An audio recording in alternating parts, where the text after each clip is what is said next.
Karen Borla with the Roundhouse Foundation. Today I want to dive into the world of disaster funding. What should philanthropic organizations do when disaster strikes? How should we allocate funds, especially in rural communities where, as we know, drought, wildfire, flooding, and other disasters are becoming more common? Cari Cullen has some answers for us. She's with the Center for Disaster Philanthropy and directs the Midwest Early Recovery Fund there. She works in a 10-state region west of the Mississippi, providing on-the-ground resources in rural and indigenous communities. Cari is a wealth of knowledge and guidance for philanthropies who want to provide support to communities that have been hit hard by natural disasters. But Cari's true expertise is in what she calls hidden disasters, those that hit rural communities that we don't hear about on the national news. I got connected with CDP after the 2020 wildfires hit us across Oregon. All of us at Roundhouse wanted to support our communities as quickly as possible, and we found the internal networks across the state challenging to navigate.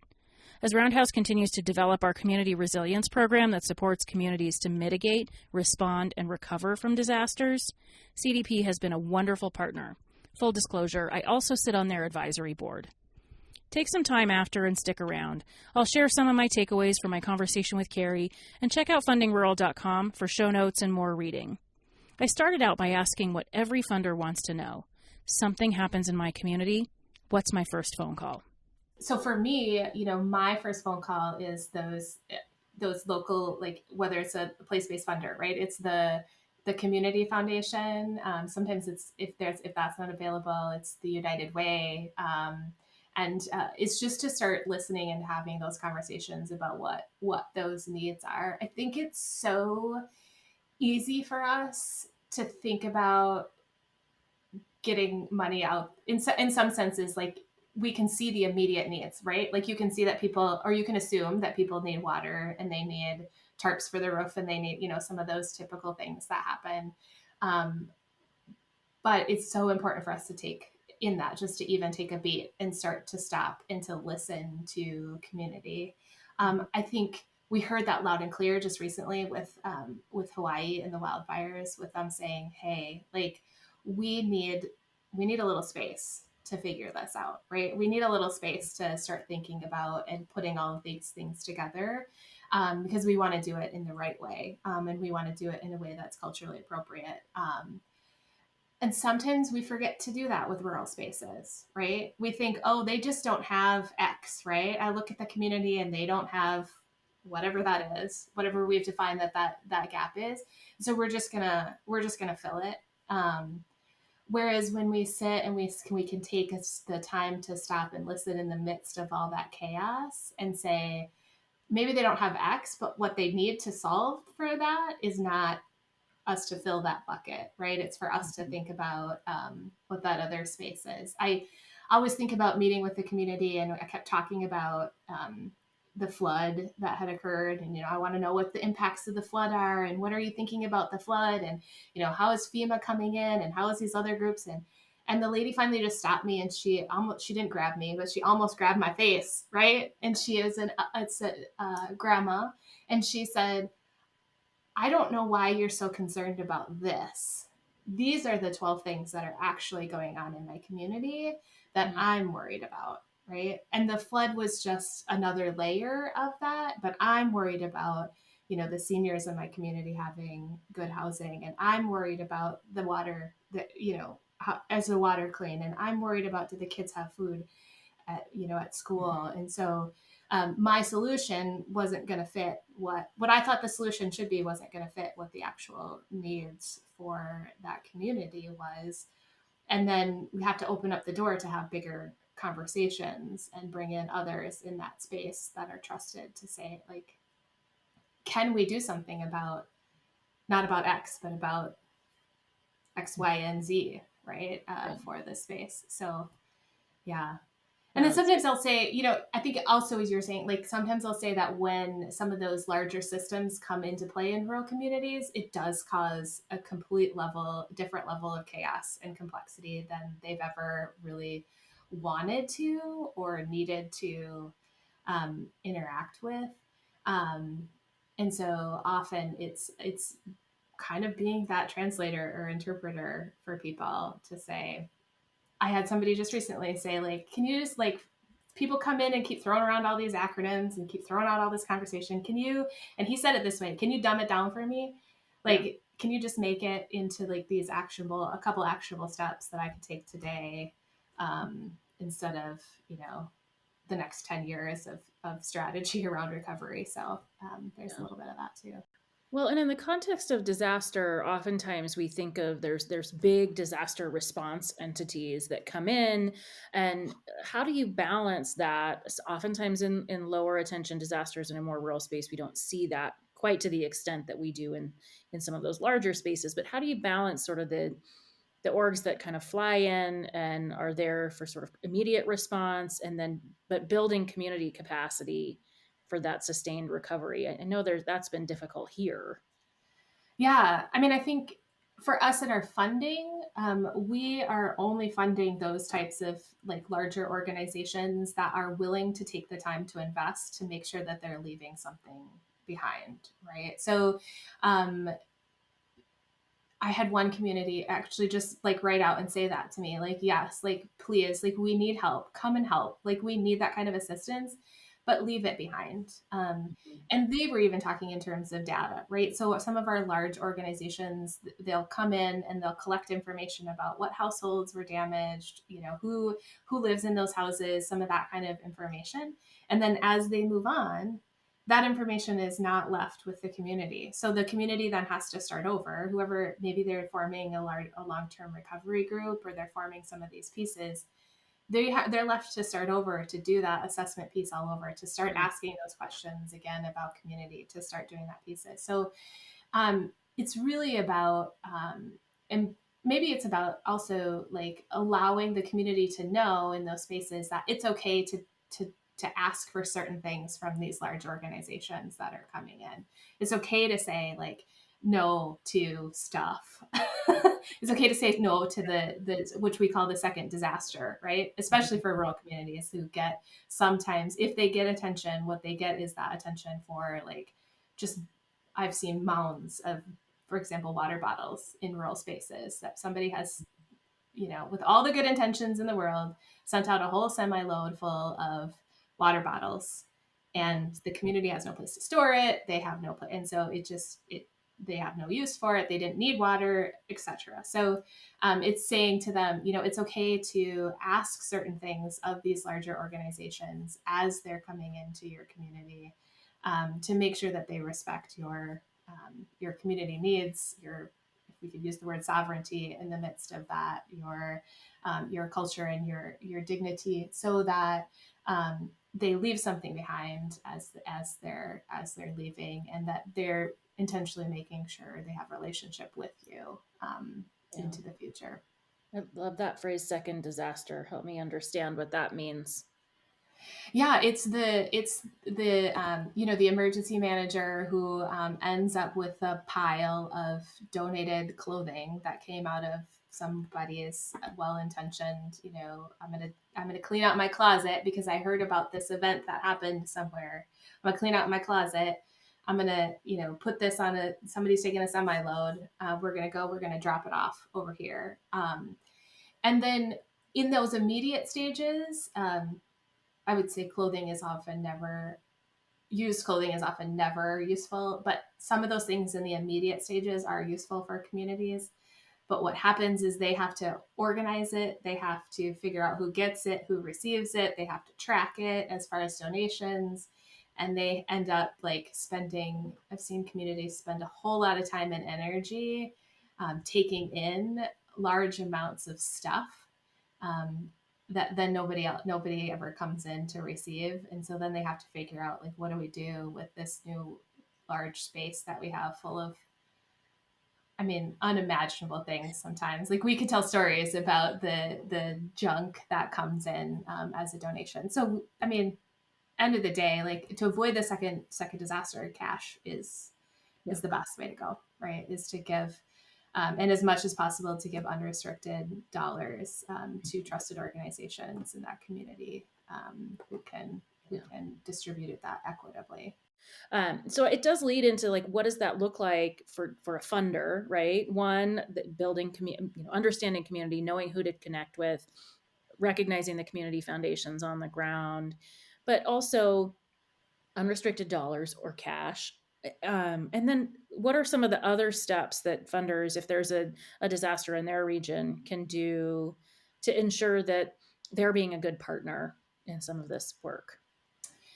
Yeah, I mean, I think as much as possible beforehand, right? We know that disasters are, it's not if, it's when, right? So as much as possible beforehand to start to have those kind of, whether it's a state level or regional level conversations with some of those groups that are, you're seeing that are typically responding to disaster is one thing. So there is a community called the Voluntary Organizations Active in Disaster, and almost every state in the United States has one, right? And it's nonprofit organizations. Sometimes there's government organizations involved, who come together regularly to talk about like how are we as a community really going to respond as things unfold within our spaces.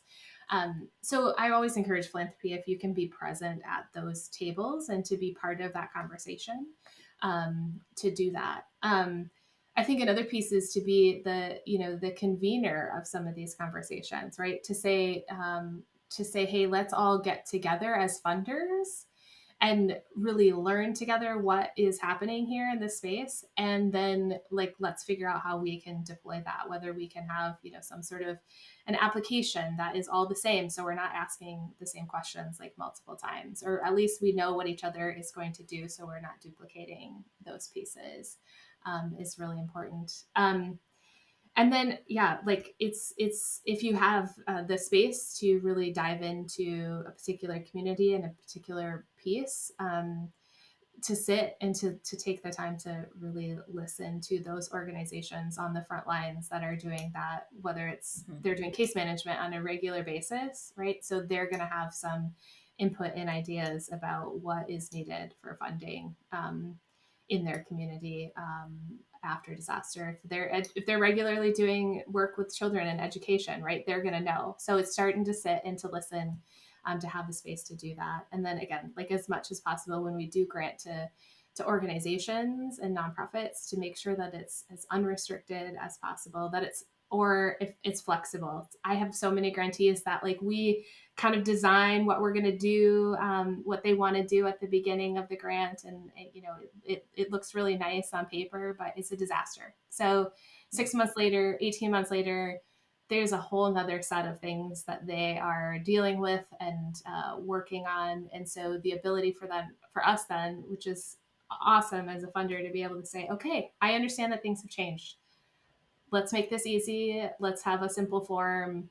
You just let me know what's going on, and we'll make the changes that are needed to keep you, just keep doing the work, right? As much as possible, or say you do the work, we're going to support it. Let us know what you need, from our end. It makes total sense. It means that it's identifying those trusted partners that are already in community, and recognizing that coming in with like, hey, we're going to give you this thing and you have to use it in the way that we give it to you, isn't going to actually impact the community in the way that we think that it will. But if we can find those resources on the ground, you mentioned the grandmother earlier, about the one that was like, oh no, these are the things that we need help with. Stop trying to fix this other thing until we can fix these things first. But building those trusted partnerships and relying on those built systems that are already there, even though it may not look like what we think it needs to look like. Yeah. Yeah. Have you seen it all? I know like we've had some issues here where people may get evacuated from a rural space and be asked to shelter in a space that they're not comfortable sheltering. So they are from a very small community and asked to go, okay, well, you're going to end up in this metropolitan space in the fairgrounds so you can be sheltered here safely. And we've had communities say, no, thank you. I don't want to be housed there. It doesn't feel like home, or even home away from home. Have you run into that in other places?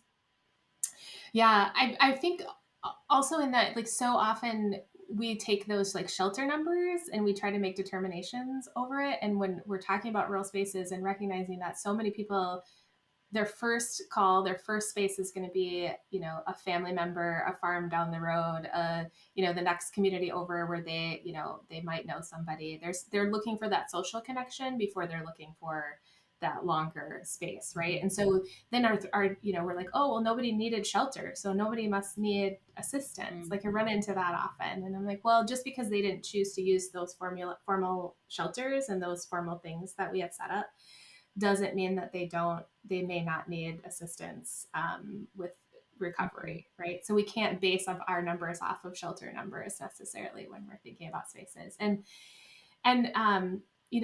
yeah, it's an ongoing challenge because people are gonna, especially in the midst of that type of trauma, right? They want to go where they're comfortable and where they feel safe and where they know somebody else that's along with them.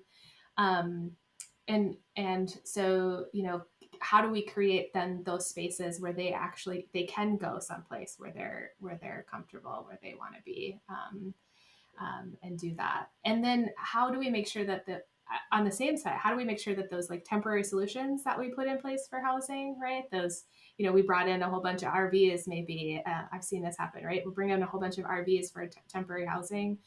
It's a nice solution at the beginning, but how do we not then just like move on to the next thing and forget that there's this whole population of people that are suddenly still year after year living in these what we thought were temporary solutions that have somehow become permanent because we've moved on to whatever the next piece is in space. We see increases in domestic violence in communities after disaster. We see all kinds of behavioral issues start to spike and to show up in schools. We saw that during COVID, right? I think COVID let all of us peer into what happens in communities in houses after disaster, and how the disparities and the marginalization is just elevated in those spaces. And so, yeah, we have to look beyond. We have to look beyond the surface level and start to see that these are individual people and families, and they're trying to live out these lives, and we have systems in place that make it untenable for them. So how can we address that as a whole, instead of just pick up the debris off the curb, which is also a really valuable thing, right? We need to get the debris off the curb. I'm not saying we don't. Yeah. Yeah. No, it brings up this concept of intersectionality, and particularly in philanthropy, we like to be very like, this is how we do this work. And I'm an arts funder, I'm a climate funder. No, I don't do that. I don't do that work. But recognizing the need to understand the intersection of mental health, behavioral health, domestic violence, and disaster response and recovery. And, how that looks holistically, I think is so critical. I'm not saying everybody's like all of a sudden going to, jump ship and do these things that are totally off from what their mission is. But I think understanding and recognizing that there's interconnections through everything that we do. And we see that heightened so much in rural and frontier spaces is because the one guy or the one gal is running 7 different projects. And I don't have time to just tell you how this impacts only the climate. It impacts the climate and the school and the environment and our agricultural communities and our economics and our workforce. Just get it. Like, how do we? Yeah. So, I mean, we say all the time that all funders are disaster funders, right? Yeah. All funders are disaster funders. Whatever your area of interest, whatever you do on a regular basis, like there's a space for you in the disaster funding, because disasters intersect with every sort of part and sector of community. And we used to have to like almost preach that a little bit more. Again, I'll go back to COVID, and now it's almost like, in a sense, like we all got it for a little while. We all saw it for a little while, and I hope we don't lose that like ability to see that these things that happen in our communities, they intersect with everything that's going on, and it takes all of us to play our part and our role in it, and to pay attention to it for our communities. So, as we talk about rural spaces being impacted by disaster, typically that's our more rural farmland or agricultural land, which then, if we lose pieces of that property or crops or animals in crisis, it not only impacts the immediate impact of that loss, but then also, ups or downstream when we don't have access to that food that we were hoping for. Mm-hmm. Gosh, I think during, was it Hurricane Ian, when we lost a lot of citrus and tomatoes and other things, that impacts our food banks and our grocery stores. But it also impacts that farmer on the ground and how they have to manage that property and livelihood. And that gets a little bit confusing and complicated. Yeah. Yeah. You know, I think there's a perception that is interesting in terms of like rural spaces being agriculture, right? But that agricultural people, in some sense, can take care of themselves, or there's all of these subsidies, or there's all of this, like, like all of these resources that are available for ag. So in both ways, I like to push back and say, like, hey, like rural spaces aren't all agriculture, right? It is important in our food systems, and it is important, but they're not all about agriculture. And at this that there's actually not, that the whole resources for agricultural communities after disaster is even more, in some ways, I think even more complex than the resources that are available at the community level for disaster. The systems that we have created around food and access, and the way that we do agriculture in our country doesn't actually help, at least the small farmers and those smaller landowners, thrive and create and do what they want to do to improve the world and the systems around it either. So, Yeah. um, yeah. I think, it becomes this sort of wonky thing that you have to look at, right? Not only is it impacting the system, but we're also, as we look at that, one farmer or group of farmers in a region, though there is some funding available when they lose a crop due to a crisis, but it tends to be a reimbursable, and it tends to be after the growing season. And so what ends up happening when what do they say, if you want to make $1 million in farming, start with 5 million, because it's a really challenging industry to make a living on, and it is so reliant on every individual season. And so if you have something, an event that impacts a full season, and you lose that income, you've already outlaid the capital for that growing season. And Yeah. so trying to wait on those reimbursables becomes really challenging. But then you also have the cleanup and the crisis that you're managing, the debris pile, which sometimes involves critters and other things, Mm-hmm. which then becomes these other health issues. And not only are you losing your livelihood and your connection to the land and the crop and the product, um, but then you have to, there is no time, there is no downtime. Anyway, I think it's just Yeah. important to recognize. Yeah.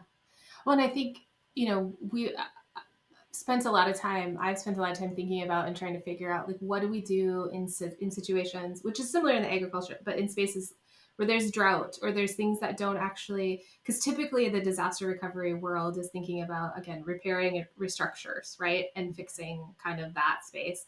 And or they're thinking about the potentially the mental health aspects of it. But what about those types of events, like a large scale agriculture event that doesn't appear to impact people and houses and structures? Like, what do we do in Mhm. those instances to help communities? So think about that. And then just the level of farm stress, right? I mean, I grew up in a farm family, right? I know that it is an every day almost like anxiety producing thing to walk outside in the summer and wonder, am I Yep. still, are those crops still going to be in the ground at the end of the day because there's this windstorm coming, or this, X, Y, and Z, and the amount of debt that we carry into the season, that may or may not get paid off at the end of the season. I wanted to touch also on the mental health and the mental health load. In particular, we see, as we talk about suicide rates, they are higher in rural spaces, and they are certainly higher after a disaster event. But I think the latest statistics are 29% higher in rural than they are in urban. And I just think it's important to note, as we talk through some of these challenges, that they really do bear a burden on the community that's there. And so providing resources, recognizing those mental health challenges, that those additional ways that we can help provide longer support or access that is culturally appropriate, and culturally appropriate including rural communities, I think is important. Yeah, yeah. And I've seen, I mean, I'm not supposed to have favorites, right? But I have some favorites, projects out there. The University of Nebraska-Lincoln Extension Office created a Wellness in Tough Times toolkit after the 2019 flooding. And, it seems so simple, some of the things that they were doing, but they were so powerful. Things like they opened up a chat line for seniors that lived in rural spaces, right? Who had been missing kind of that party line telephone thing, right? Where you could, my mom talks about all the time, where you could call in and all your neighbors are on the same line. And so they just had that, and they let people know this, you call into this number and there's just somebody there that, will just chat about whatever it is. And it decreases some of that isolation and some of those pieces. And I think that extension offices can often be a really good space to support as far as the mental health resources and needs of these communities. And I would love to see more, again, resources going into that, and for us to think about for rural spaces and mental health.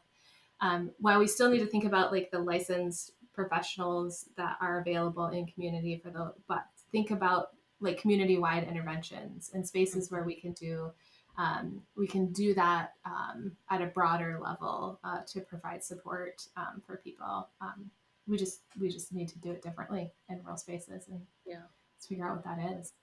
Well, if you have what else would you want to share with our philanthropic organizations about how they should be thinking about disaster relief, response, recovery, maybe some of the mitigation work, preparation work? CDP is really designed and is here to assist. So those who are in that philanthropic world, like, we are here to help in whatever way that we can. You think about how this could work out for equitable recovery from disasters. And so, I will just offer that and say happy to continue conversations and to figure that out alongside.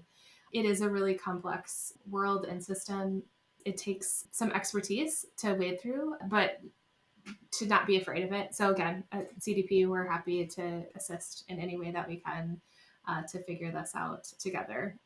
I think it's great. And I have so enjoyed working with you and the other team members at Center for Disaster Philanthropy, when even if stuff comes up in our region where it's like, oh my gosh, we had this issue, like we had a random hailstorm that took out several homes in one county. And it's like, what do we do here? How does this work?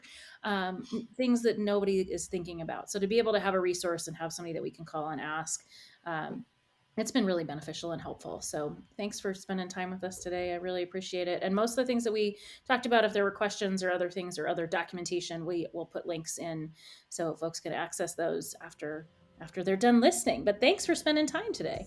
Well, thank you. This has just been really delightful, as always, to chat with you, Erin. So.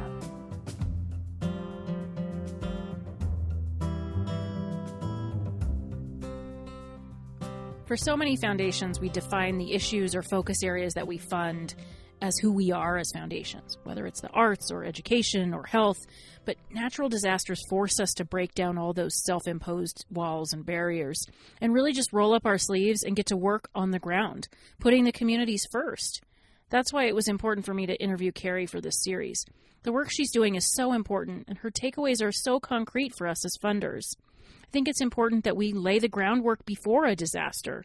How do we get to know communities and who the community builders are before something happens? To convene those conversations ahead of time.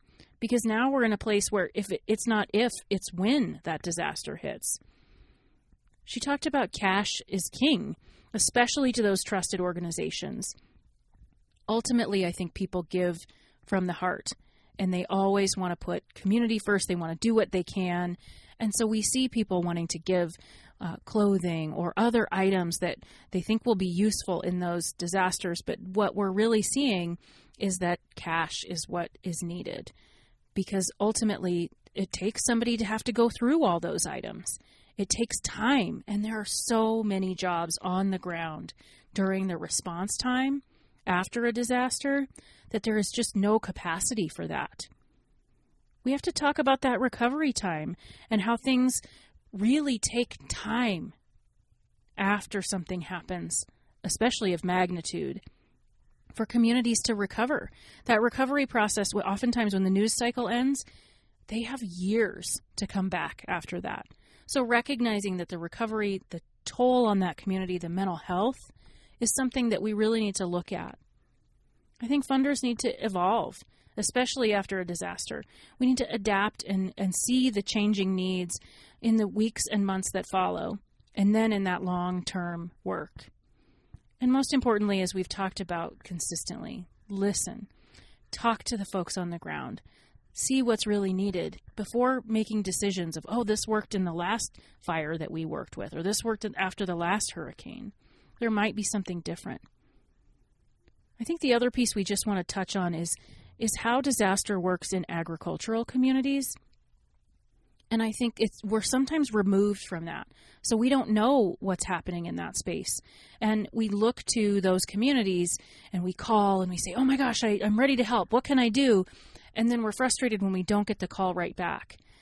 But maybe they're out, the barn blew off the neighbor's barn and they got to go put it back on, or they got to catch the cows that ran, or there's all these different impacts that we don't think about. So trying to find folks on the ground, trying to pay attention to the social media feeds that are happening and hearing what the community needs, those are all really important things.